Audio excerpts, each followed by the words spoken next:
Russia and Iran threatening to use military force, and it's bad. Russia and Iran have warned the U.S. that they will respond with force if the U.S. crosses its, quote, red lines in Syria again, from Zero Hedge.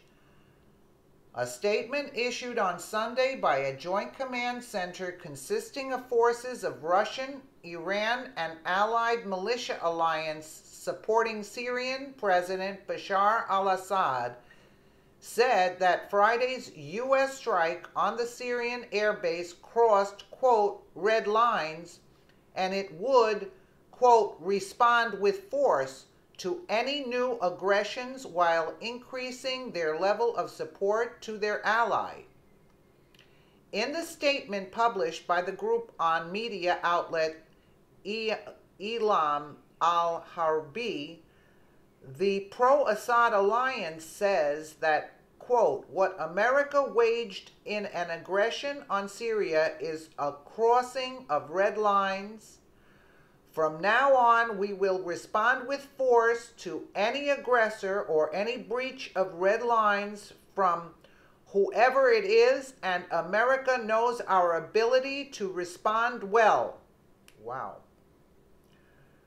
Earlier on Sunday, the UK's Defense Secretary, Sir Michael Fallon, demanded Russia rein in Mr. Assad, by which he really meant be willing to accept a new Syrian regime with a pro-Western puppet leader, and one who is willing to allow the Qatar gas pipeline to cross the country on its way to Europe.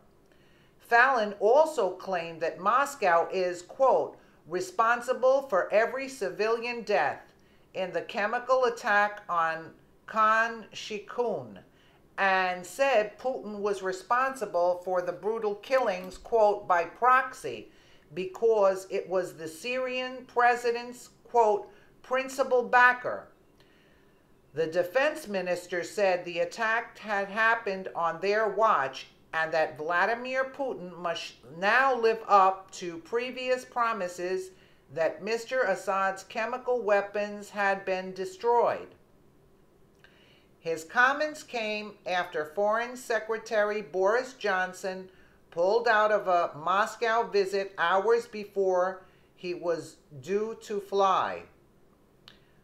Finally, for those who are unclear about the core geopolitical tensions that are at the base of the long-running Syrian proxy war, the answer is, as so often tends to be, commodities, and specifically natural gas, as we first explained in 2013 and as summarized in the following October 2016 article courtesy of Eric Zeus.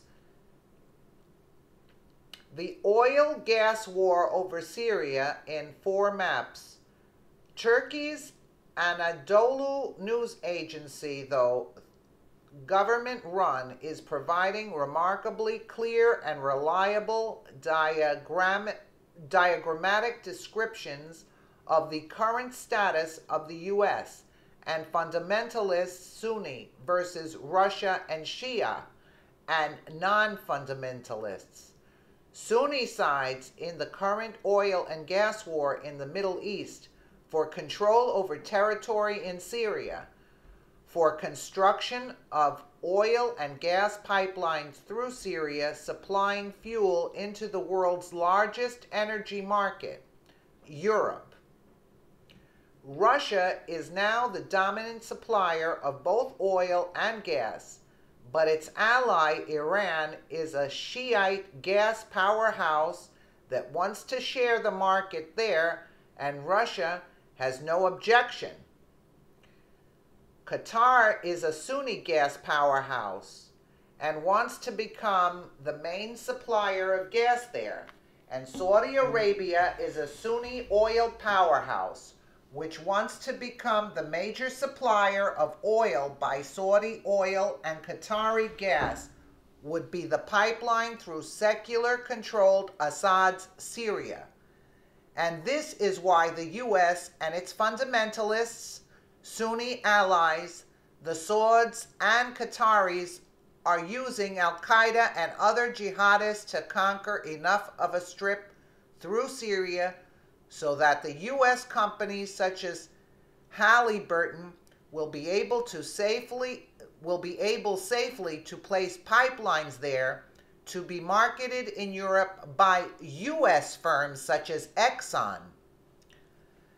Iran also wants to pipeline its gas through Syria, and this is one reason why Iran is defending Syria's government against the U.S. Saudi-Qatari jihadist invasion, which is trying to overthrow and replace Assad. Here are the most informative of Anadolu's war maps. The first presents the effort by many countries to eliminate ISIS control over the large Iraqi city of Mosul. A remarkably frank remark made in this map is an escape corridor into Syria will be left for Daesh, quote, ISIS, so they can vacate Mosul. An admission that the U.S. Saudi-Qatari team want the ISIS jihadists who are in Mosul to relocate into Syria to assist the U.S. Saudi-Qatari effort there to overthrow and replace the Assad government. And there you have it, folks. That's the real reason that this is all taking place. And it's not the chemical weapons that Assad supposedly used against his people. This is the real reason why this is all taking place. Again, let us know what you think in the comments below. And again, thank you for watching.